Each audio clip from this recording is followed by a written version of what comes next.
శ్రీ గురుభ్యో నమః. ఈ రోజున అమ్మవారికి మొదట దీపారాధనతో ప్రారంభించుకొని దీపారాధనలోకి పసుపు ఒత్తులు శ్రేష్టమండి. ఆ విధంగా దొరకనట్లయితే తెలుపు ఒత్తులతోటైనా కూడా మీరు దీపారాధన చేయవచ్చు. మంగళగౌరీదేవి అష్టకాన్ని చదువుకుంటూ అమ్మవారి ఫోటో ముందర చిన్న రాగి ప్లేట్ కానీ ఇత్తడి ప్లేట్ కానీ పెట్టి తూర్పు వైపుకి ఒక తమలపాకు వేసి దాని మీద మాత్రమే ఈ పసుపు కుంకుమలతో అమ్మవారికి అర్చన చేయండి. 2 ఆకులు విడివిడిగా వేసుకొని ఒక ఆకు మీద సగం అష్టోత్తరము ఇంకొక ఆకు మీద సగం అష్టోత్తరంతో పసుపుతో అమ్మవారికి అర్చన చేయండి.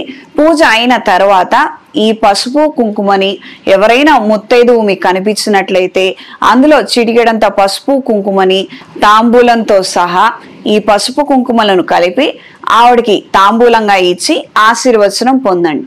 ఒకవేళ ఎవ్వరు లేరు, ఉదాహరణకు మేము విదేశాల్లో ఉంటున్నాము, ఇక్కడ ఎవ్వరు ఉండరు కదా అన్నట్లయితే ఒక తాంబూలాన్ని ఏర్పాటు చేసుకొని ఈ పసుపు కుంకుమలను కూడా అందులో పెట్టి అమ్మవారికి తాంబూలంగా ఇవ్వండి.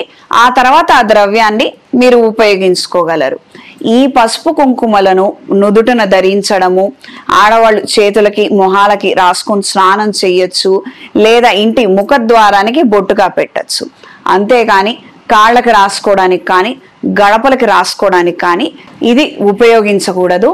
ఇది గ్రహించి మెలగండి. ఇలా ఈ శ్రావణ మాసంలో ప్రతి మంగళవారం రోజున ఇలా ఈ శ్రావణ మాసంలో అమ్మవారికి పూజ చేయండి. ఏదైనా మనం పూజ చేస్తున్నాము, నైవేద్యం ఖచ్చితంగా పెట్టాలండి. పానకం, వడపప్పు, ఏదైనా అన్నంతో తయారు చేస్తున్నటువంటి పులిహార, పులగము, పరవాన్నము, దద్దోజనము లేదా మహానైవేద్యం. ఇప్పుడు మన ఇంటికి ఒక అతిథిని పిలిచాము, వాళ్ళు మన దగ్గర నుంచి బేసిక్గా అయితే ఎక్స్పెక్ట్ చేస్తారు కదా కొన్ని మర్యాదలు. రాగానే మంచినీళ్ళు, కాఫీ, టీ, టిఫిన్, ఆ తర్వాత భోజనము. అమ్మవారిని పిలిచినప్పుడు కూడా నివేదన ఖచ్చితంగా చెయ్యాలి.